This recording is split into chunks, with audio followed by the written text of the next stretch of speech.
24 گھنٹے کی زندگی میں بھائیو جھوٹ خاص طور پر زندگی سے ہم نکال دیں، جھوٹ نہ بولیں اور ایک کسی کو دھوکہ نہ دیں۔ میرے نبی نے فرمایا میرا امتی ہر گناہ کر سکتا، دو نہیں کر سکتا، ایک جھوٹ کبھی نہیں بولے گا، ایک دھوکہ کبھی نہیں دے گا۔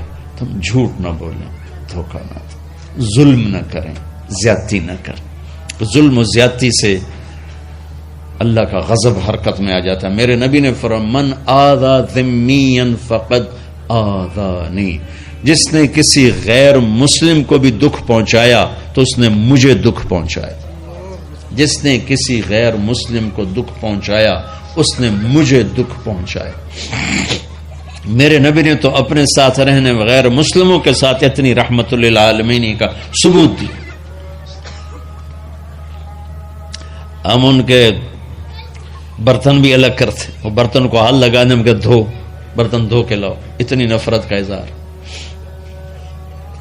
بھائیو محبت سے رہیں، اپنے کاروبار میں ہو سچ بولو، صحیح تولو، وعدہ خلافی نہ کرو، وعدے سے پھرو مت، کسی کو دھوکہ نہ دو، کسی کو فراڈ نہ کرو۔ بازار کا دین سچائی ہے، صحیح تولنا ہے اور دھوکہ نہ دینا ہے۔ گھر کا دین ماں باپ زندہ ہیں، ان کے پیر دھو لو، ان کی دعائیں لے لو۔ گھر والے ہو اپنی بیوی سے حسن سلوک کرو، گالی دینا، تانے دینا، طنز بولیاں، اپنے گھروں کو آگ نہ لگاؤ۔ ہمارا جوائنٹ فیملی سسٹم ہے، ماں باپ کو اپنا مقام دو، بیوی کو اپنا مقام دو۔ ہمارا سسرالی معاشرہ ظالم ہے، درد سے کہہ رہا ہوں ظالم ہے، ہمارا سسرالی معاشرہ ظالم ہے، چاہے دیندار کہلاتے ہوں، چاہے دنیا دار کہلاتے ہوں، چاہے پڑھے لکھے کہلاتے ہوں، چاہے ان پڑھ کہلاتے ہوں، ظلم ہے۔ میں کہاں سے اس کی تعویل کروں؟ اگر ماں باپ کی طرف سے زیادتی ہے اپنی بیوی کو بچاؤ، اور کہیں بیویاں ایسی زوردار ہیں کہ وہ گھر کو آگ لگانے پر آئی ہوتی ہیں، اگر بیوی زیادتی کرے تو ماں باپ کو بچاؤ۔ یہ تمہارا کام بیچ میں ایک پل بننا ہے، دونوں رشتوں کو جوڑنا ہے۔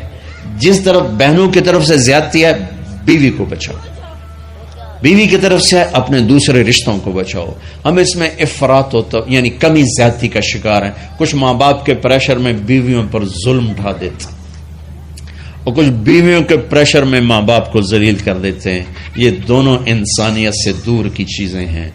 بھائیو اپنے نبی کی زندگی پڑھو اللہ کو۔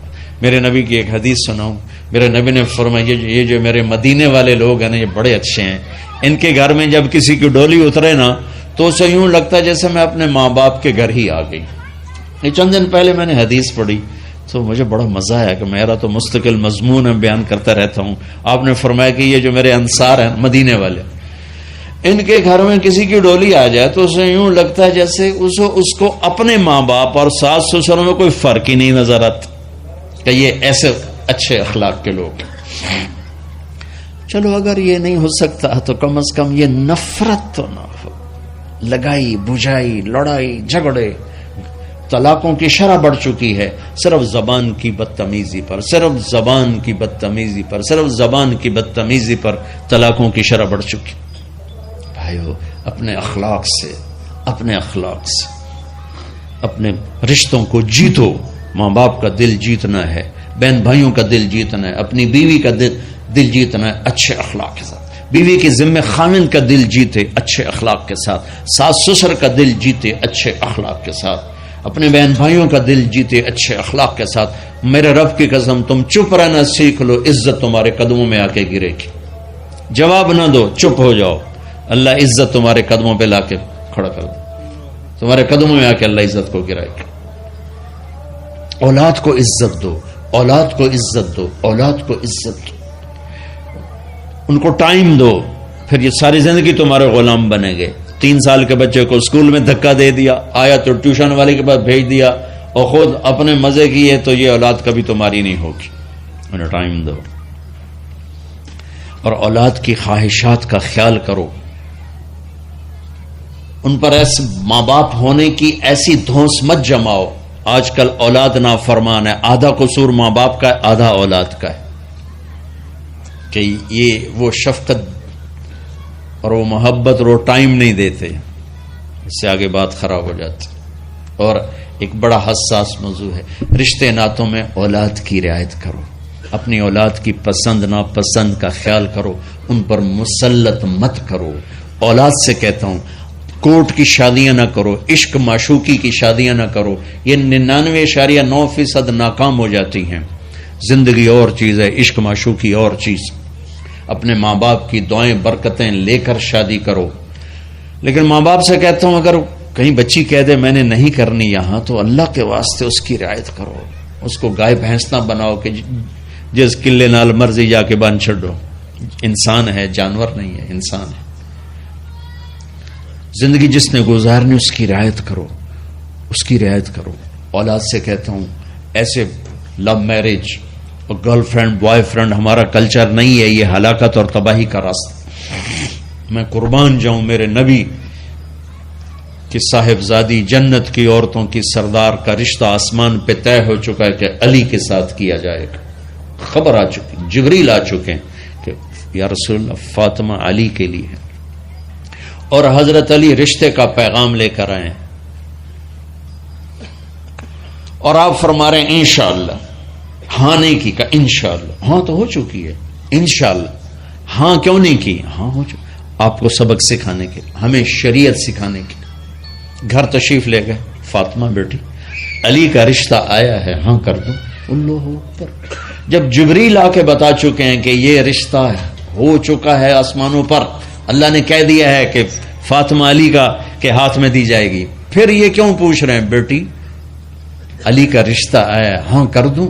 ہمیں سکھانے کی کہ کتنی بچیاں سسک کے زندگی گزار دیتی ہیں، ماں پیو زبردستی کر دیتے، کتنے بچے سسک کے زندگی گزار دیتے ہیں کہ ماں باپ زبردستی کر دیتے۔ بھائیو اللہ کے واسطے شریعت پڑھو، دین پڑھو، نبی کی زندگی پڑھو۔ حضرت فاطمہ رضی اللہ تعالیٰ عنہ کا انکار کرنا تھا، کیا خیر آج کل کی شریف بچی بیچاری چپ کر کے کہتی ٹھیک ہے جی جی میں ماں پیو دی مرضی۔